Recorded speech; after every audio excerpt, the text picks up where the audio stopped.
I'm Courtney. We're a family of 5 trying to grow as much of our own food as we can, and we raise chickens. Our kids wanted to name our little backyard farm, so we did. It's called Heart Pine Farms. In this video, we'll show you from harvest to jar how we make amazing homemade tomato sauce from either fresh or frozen garden tomatoes.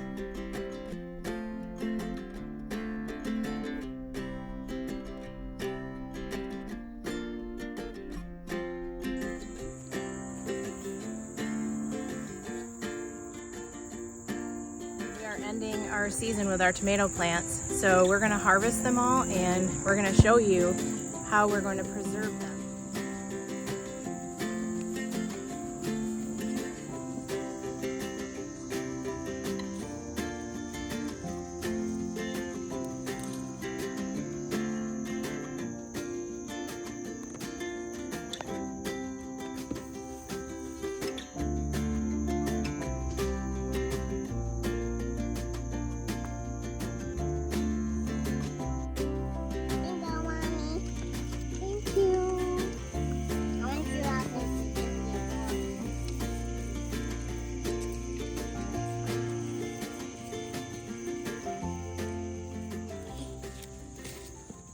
Whether you're planning to grow your own or buy tomatoes from a local farm to make sauce, here are a few things to consider about types of tomatoes.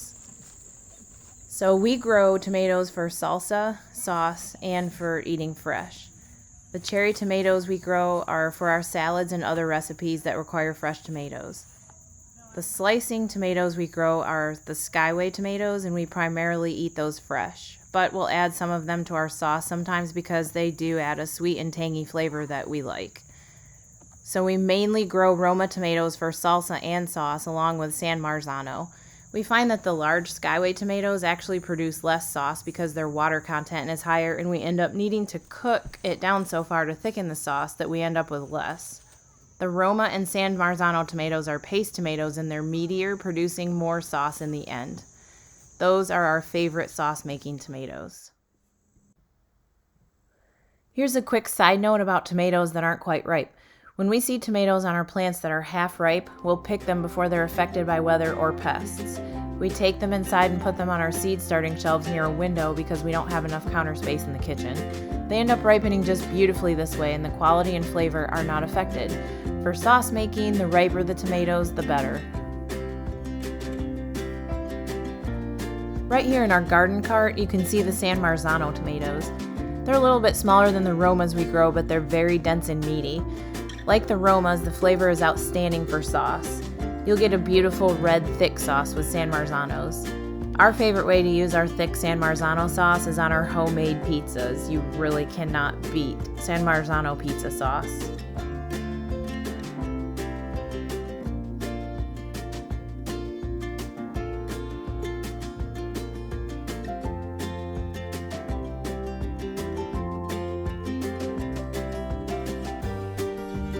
Alright, so let's make sauce.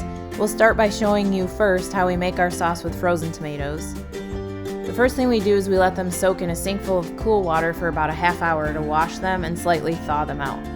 For a batch of thin sauce, which isn't cooked down for as long, you'll need about 35 pounds of tomatoes for 7 quart jars of sauce. For a thick sauce that you cook down, you'll need about 45 pounds for 7 quart jars.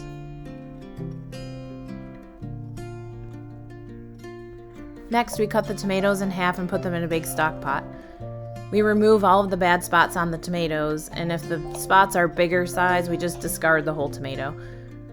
So we bring all of the tomatoes to a boil after we cut them in half and let them simmer for at least 10 minutes to thaw and soften them. The tomatoes need to be squeezed through a food mill to remove the skins, cores, and seeds. We used to use a Foley food mill by hand, like this one, and the kids liked helping until we started to process hundreds of pounds of tomatoes. We started to use a machine this summer, which has cut out so much time with both the processing and cleanup. We'll show you how this works in a minute. So we like to operate this tomato machine outside because it can spatter and you just don't have to be as careful about making a mess outside. So we're here on the front porch because we can hear thunder in the distance.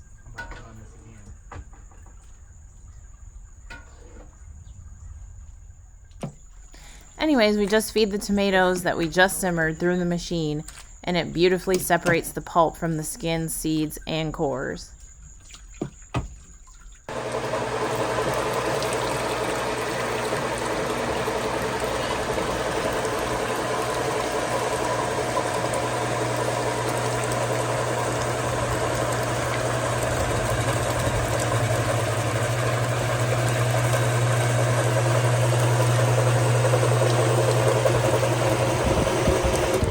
Now we'll show you how we use this machine with fresh tomatoes, which allows us to skip the steps of partially thawing in the sink and boiling the tomatoes prior to running them through the machine.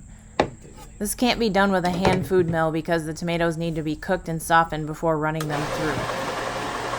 So we do all of this outside. We wash the tomatoes really well with the garden hose first, then we cut them in half and remove any bad spots. Then we just run them through the machine. Whether you're using fresh tomatoes or frozen tomatoes, you're going to end up with a beautiful pot of sauce. Next, we boil the sauce to cook it down. The length of time it takes depends on the thickness of the sauce you prefer and the water content of the tomatoes. It takes ours around 2 to 3 hours to reduce down to about half because we like a thicker sauce.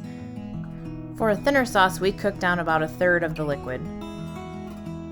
Right here you can see that the sauce has cooked down to about 1/2.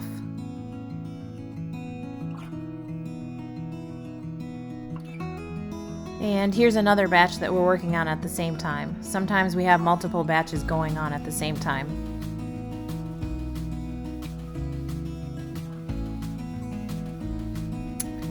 Okay, now for the canning process. We strictly follow Ball's canning instructions to ensure safety. We add 1/4 teaspoon of citric acid to pint jars, and we add 1/2 teaspoon to quart-sized jars to add acidity. We don't add anything to season the sauce at this point.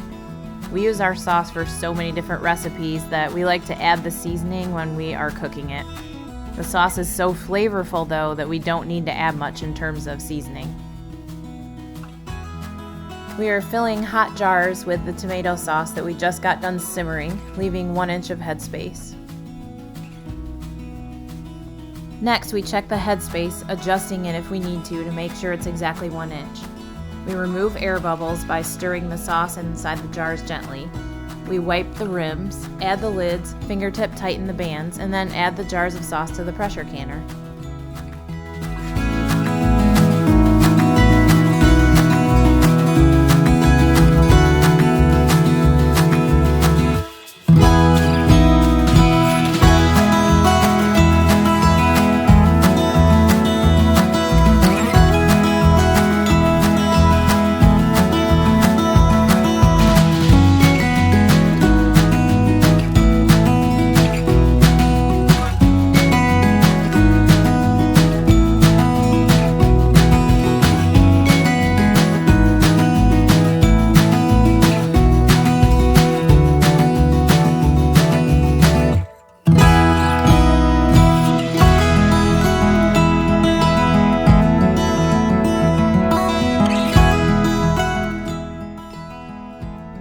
We follow the instructions that came with our pressure canner very closely and the processing time recommended by Ball. Processing times vary according to elevation, but we process at 15 psi for 15 minutes. Tomato sauce can be water bath can, but it's important to note that the processing times are different than they are with pressure canning.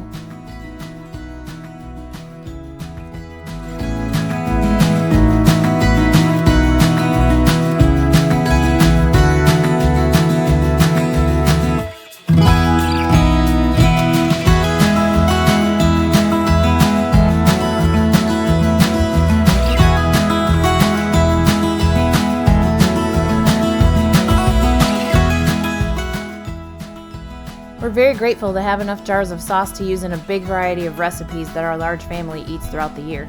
This winter, as we're planning our garden for next year, we'll share videos about the amount of tomato plants we've been growing in recent years, and hopefully this will give you some ideas for the future.